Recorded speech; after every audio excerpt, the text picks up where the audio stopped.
Maribor in Celje, četrtič v prvenstvu, a še ne zadnjič v sezoni. Izbranci trenerja Miloša Rusa bodo namreč tekmeci novih in starih državnih prvakov še v finalu pokala 29. maja na koprski Bonifiki. Do takrat bo treba opraviti še 2 prvenstveni preizkušnji in Darko Milanič v pripravi na tekmo ni želel govoriti o generalki. Je pa bilo zanimivo preveriti trenutni utrip v medsebojnem dvoboju v pričakovanju zaključnega dejanja. In sobotni ligaški razplet silovitih 5-1 z mariborske strani pomeni dober pokalni obet. Pripričan sem, da se bo naš današnji nasprotnik iz tega poraza nekaj naučil oziroma da ne bo tako nastopal. Kar si pa jaz želim, jasno, oziroma kar si mi želimo v NK Maribor, da zadržimo tako učinkovitost, da zadržimo tako natančnost in tako kombinatoriko, kot smo imeli danes.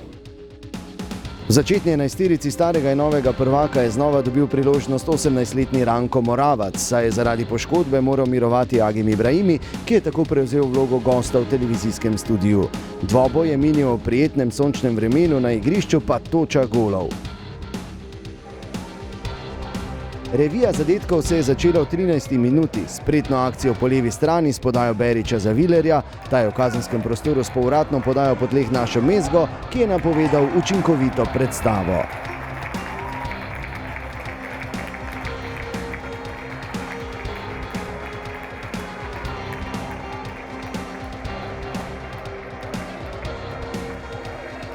Celjani so ostali v podrejenem položaju in le redko prihajali v nasprotni kazenski prostor. V prvem polčasu jim je uspelo le v akciji, ko se je pričakoval ofsajd, pa je tako nenadoma prišel do soočenja s Handanovićem, toda zmagovalec dvoboja, mariborski vratar.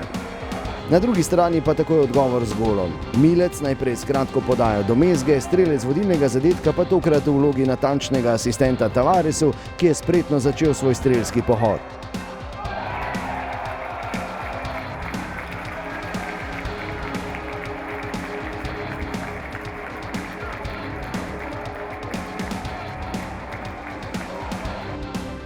Gostje iz Celja so med odmorom skušali spremeniti potek dogajanj z dvojno menjavo, toda po 2 minutah nadaljevanja je že bilo 3-0. In trenutek za 3-0 je pomenil tudi prav poseben mejnik. Marcos Tavares je zabil 100. gol za NK Maribor.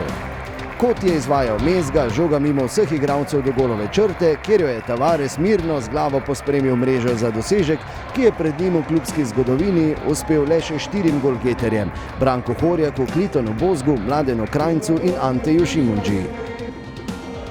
S tem strelske vaje vijoličastih še niso bile končane. Novo veselje med gledalci v režiji Gorana Cvijanovića, ki je tekmecem odvzel žogo, nato pa je v nadaljevanju akcije natančno poslal v levi kot za 4-0.